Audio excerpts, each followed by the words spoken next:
Naitala ng PHIVOLCS ang phreatic eruption sa Bulkang Taal kaninang umaga. Ang palibot ng bulkan na balot ng puting usok ngayong araw. Nakatutok si Hazel Alviar.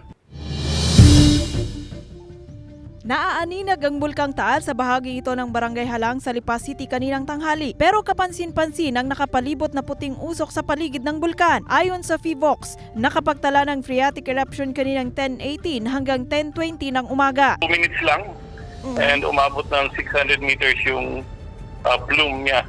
Hindi naman nasundan yung phreatic eruption niya kanina.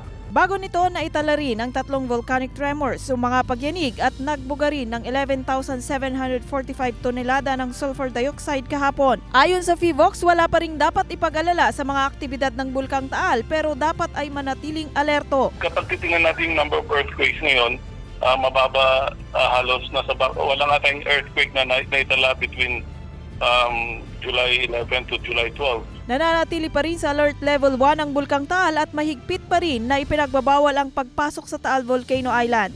Kasama si Buhay Adante Jr., Hazel Alviar, Balitang Southern Tagalog.